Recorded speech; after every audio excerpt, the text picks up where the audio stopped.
Halo semua, di video kali ini saya akan berbagi tentang kebijakan Bank Sentral US yang baru, di mana dalam salah satu pernyataannya dia bilang akan stop bakar uang di Desember 2025 ini. Nah, ini artinya apa?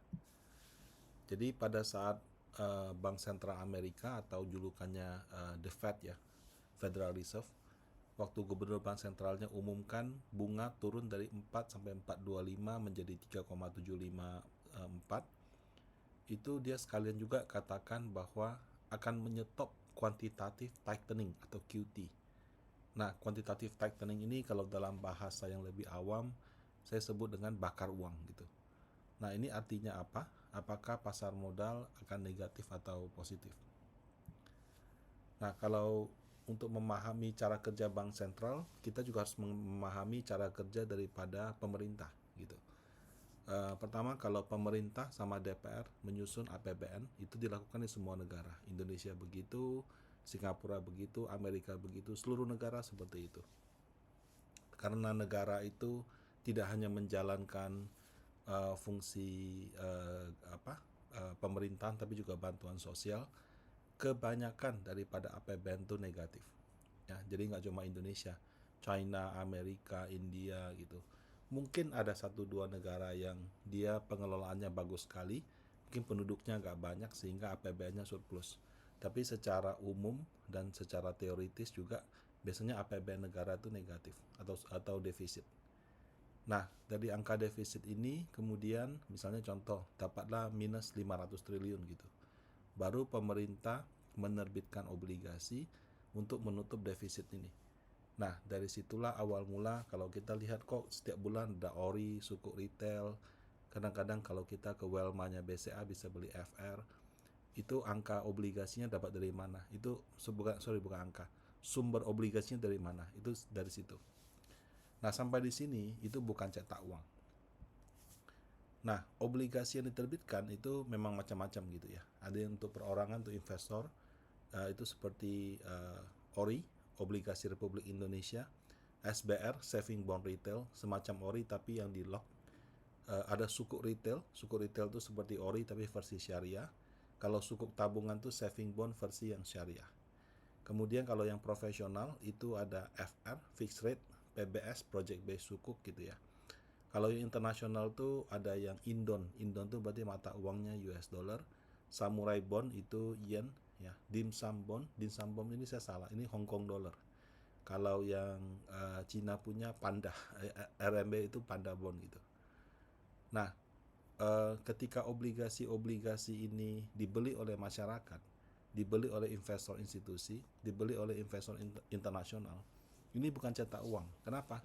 Karena contoh misalnya Bapak Ibu beli ori, ori yang terbaru misalnya seri 25 terbit, Anda beli, itu kan uang bukan kita cetak, itu dari kita kerja. Setelah kita kerja ada penghasilan, penghasilannya kita simpan, sebagian kita konsumsi, sebagian kita simpan. Nah, dari uang simpanan itu kita beli, itu bukan cetak uang ya. Nah, jadi jadi kalau orang bilang terbitin obligasi sama dengan cetak uang, mohon maaf itu mungkin dia belum dapat pemahaman secara menyeluruh bagaimana cara kerja APBN sama negara. Nah, baru disebut dengan cetak uang kalau ternyata ya misalnya pemerintah terbitin FR 100 triliun gitu. Ternyata nggak laku gitu. Sementara pemerintah butuh uang untuk menjalankan programnya. Nah, baru dia minta tolong ke bank sentral. Nah, waktu dia minta tolong ke bank sentral kemudian beli di pasar perdana. Sebetulnya perdana itu kalau di pemerintah dia IPO-nya terus menerus gitu. Jadi kita sebut dengan lelang. Nah, ketika bank sentral membeli obligasi negara, ketika dilelang pertama kali, ini baru disebut dengan cetak uang. Nah, kalau di Amerika sebut namanya quantitative easing ya. Easing itu kan melonggarkan. Kenapa disebut melonggarkan? Karena pemerintah terbitin obligasi, masyarakat nggak bisa terserap, maka si bank sentral yang serap. Nah, ketika obligasi tersebut diserap oleh bank sentral, pemerintah punya uang, kemudian dia misalnya menggelontorkan program sosial. Nah, menggelontorkan program sosial itu membuat ekonomi jadi lebih longgar, makanya disebut dengan easing. kuantitatif, saya tidak tahu sumbernya dari mana, mungkin cuma istilah yang dibuat oleh Bank Sentral Amerika. Nah, sebaliknya nih, ketika Bank Sentral dia sudah lakukan quantitative easing, kan dia pegang obligasi. Obligasinya kan jatuh temponya misalnya 5 tahun, 10 tahun. Kemudian seiring dengan berjalannya waktu, obligasinya jatuh tempo. Dia tidak beli lagi nih. Jadi beli lagi itu maksudnya gini, kalau pemerintah butuh 100, Bank Sentral beli 100. Kemudian minggu depannya lagi pemerintah butuh 120. Bank Sentral beli lagi 120. Itu quantitative easing. Nah, pemerintah kan sudah beli 100, beli 120. Dia punya total 220. Total ini kemudian suatu saat ada yang jatuh tempo gitu kan. Nah, pada saat jatuh tempo, Bank Sentral punya dua pilihan. Satu, dia beli dengan jumlah yang sama, artinya dia mempertahankan, atau dia beli lebih banyak, quantitative easing, atau dia beli lebih sedikit. Jadi misalnya punya 100 jatuh tempo, dia cuma beli 80. Nah, itu disebut dengan quantitative tightening, lawan daripada easing. Jadi easing longgar, tightening diketatkan. Nah, kalau easing orang sebut cetak uang, maka tightening itu ya bakar uangnya gitu. Nah, semua obligasi yang dibeli oleh Bank Sentral itu dicatat dalam neraca atau balance sheet gitu. Nah, kalau Anda Google gitu ya, total aset Federal Reserve itu bisa di Google dengan mudah, akan kelihatan sebetulnya jumlah aset yang sudah diakumulasikan oleh Bank Sentral US itu ada berapa. Nah, contohnya di tabel samping ini. Jadi total aset Federal Reserve itu kalau kita tarik dari 1 Juli 2007 sampai dengan Oktober 2025, itu dulu nggak ada. Kemudian ada krisis 2008, itu yang subprime mortgage, baru mereka melakukan QE yang pertama kali gitu. Nah, di tengah jalan ada krisis Eropa, ada masalah pandemi, ada perang Rusia Ukraina. Nah, itu kalau kita lihat naik seperti ini, itu artinya si Bank Sentral US itu sedang melakukan quantitative easing. Sebaliknya kalau pas lagi turun begini, ini disebut dengan quantitative tightening. Nah, jadi kalau kita lihat dari grafik ini, sebetulnya Bank Sentral US itu sudah melakukan QT ya, itu atau bakar uang sejak Mei 2022. Dia bakar. Kenapa dilakukan itu? Ya, total hutang US itu sekitar 36 triliun. Kalau kita lihat di sini kan sekitar 8 apa 9. Kalau 9 saja, itu artinya 1/4 dari hutang US itu nggak terserap oleh market. Jadi dia minta Bank Sentral yang beli. Itu kan sudah tanda-tanda tidak sehat. Ibaratnya kalau kamu perusahaan yang sehat, kamu mau pinjam uang, bank pasti kasih pinjaman terus. Nah, kalau sekarang kamu sudah mau kebutuhan kamu begitu besar, kamu mau pinjam uang, bank sudah nggak mau beli kasih kamu pinjaman, kamu suruh Bank Sentral cetak uang. Itu kan artinya secara pengelolaan itu sudah tidak bagus. Nah, maka oleh karena itu Bank Sentral dia mulai mengurangi. Nah, jadi dia sudah melakukan QT sejak Mei 2022. Sempat naik dikit sih kalau kita lihat sini. Sempat ada kenaikan sedikit. Nah, kenapa? Waktu itu ada Silicon Valley Bank. Ya, Silicon Valley Bank di Amerika gagal bayar, banknya tutup. Kemudian banyak simpanan-simpanan yang ternyata di atas LPS-nya mereka. Waktu itu supaya tidak terjadi kekacauan, si bank sentralnya bail out. Cuma yang dia bail out pintar sih. Dia tidak bail out banknya. Banknya dibiarin bangkrut, tapi semua depositonya dijamin gitu. Nah, akhirnya bisa membuat kondisi market kembali tenang dan tidak ada masalah lagi seperti itu. Nah, setelah banknya masalah Silicon Valley Bank selesai, selanjutnya mereka terus-menerus melanjutkan program QT atau bakar uangnya. Nah, kalau misalkan dia lakukan QT, kenapanya tadi sudah saya bahaskan. Jadi mereka punya APBN itu sangat buruk, hutangnya nggak laku di market, harus dibeli oleh bank sentral. Kemudian at some point mereka mau kurangi.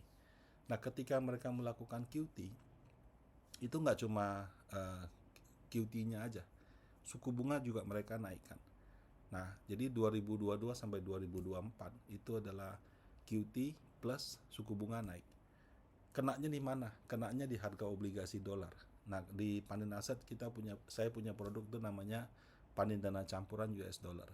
kira-kira 50-70% kita taruh di obligasi negara yang dolar, sisanya sekitar 10-20% taruh di saham. Itu 2022 sampai 2024 pusing. Kenapa? Karena kalau jelaskan ke nasabah, kenapa rugi, kenapa rugi, kenapa rugi? Ya isinya obligasi dolar. Obligasi dolar itu kalau ketemu suku bunga naik, harganya negatif. Kalau ketemu QT, itu juga negatif juga. Kenapa? Karena QT itu, jadi kalau misalnya QE, berarti kan ada bank sentral, dia beli obligasi. Seolah-olah obligasi laku, harganya naik. Kalau misalnya bank sentralnya lagi kurangin, dia nggak mau beli obligasi, obligasi jadi nggak laku dong. Ditambah dengan harga dengan suku bunga yang naik, itu jadi double hit gitu. Jadi harga obligasi dolar di 2022 sampai 2024 itu benar-benar susah sekali. Nah, itu juga membuat kinerja panin dana campuran USD ini di periode tersebut tuh kurang bagus. Baru 2025 ini ketika suku bunga diturunkan, harga Indonya terbang. Nah, 2025 ini bagus. Jadi memang kalau kita mau investasi di Indon, terutama ya yang dolar, kita harus paham tentang kebijakannya US. Karena kalau harga obligasi rupiah ngaruhnya ke harga FR, kalau kalau harga obligasi FR itu yang membuat dia naik turun tuh suku bunga yang rupiah. Kalau obligasi yang dolar itu suku bunganya Amerika begitu. Nah, jadi kalau misalnya The Fed mengumumkan akan stop bakar uang, jadi kan dia kurangi terus jumlah uang yang dia bakar. Jadi ibaratnya dulu 8 triliun, jatuh tempo beli 7,5. 7,5 jatuh tempo beli 7,4. 7,4 jatuh tempo beli 7,3. Terus dia kurangin gitu. Nah, itu memberikan tekanan ke harga obligasi. Kalau dia hentikan tuh apakah dia misalnya ke 6 terus naik lagi? Enggak. Jadi pada saat jatuh tempo 6, dia cuma akan beli 6. Jatuh tempo lagi 6, beli lagi 6. Jadi dia akan mempertahankan nominalnya, tidak dia tambahkan lagi. Nah, kalau seperti itu, tidak berarti dia melakukan quantitative easing. Dia hanya stop quantitative tightening. Nah, kalau misalnya dilakukan seperti itu, menurut saya sifatnya netral. Netral itu artinya apa? Tidak bikin harga obligasi naik, juga tidak bikin harga obligasi jatuh. Karena harga obligasi naik turun itu tergantung suku bunganya naik atau turun, tergantung juga dia sedang QE atau QT. Nah, dia stop QT tidak berarti dia melanjutkan QE, dia hanya simple stop aja. Baru akan plus ke harga obligasi kalau dia melanjutkan quantitative easing lagi. Kalau Donald Trump sih pasti mau dilakukan QE lagi gitu. Tapi kalau saya lihat dari gubernur bank sentralnya, rasa-rasanya itu tidak bijaksana. Kenapa? Karena kalau terus-menerus seperti itu, artinya obligasinya US itu sebetulnya nggak laku di market, harus dibeli oleh bank sentralnya sendiri, begitu. Nah, jadi kalau misalkan seperti ini, apakah akan ada efek positif atau negatif ke harga obligasi? Saat ini sifatnya netral dan dia lebih terpengaruh kepada sentimen suku bunga. Tapi ketika misalnya sentimen suku bunganya sudah selesai, kan suku bunga katanya mau turun, harga obligasi mau naik. Nanti kalau katakan sudah turun, kemudian dia stabil di bawah, maka harga obligasi yang dolar itu akan cukup dipengaruhi oleh kebijakan QE atau QT. Jadi misalnya dia suku bunganya sudah turun dan stabil. Kalau dilakukan QE, harga obligasi bisa naik. Tapi kalau misalnya dia melanjutkan QT, maka harga obligasi bisa turun. Nah, kurang lebih seperti itu pengaruh kebijakan Bank Sentral US terhadap Indonesia, khususnya harga obligasi dolar. Nah, demikian. Semoga bermanfaat. Kalau misalnya ada yang mau ditanyakan, bisa di kolom komentar. Terima kasih dan sehat selalu.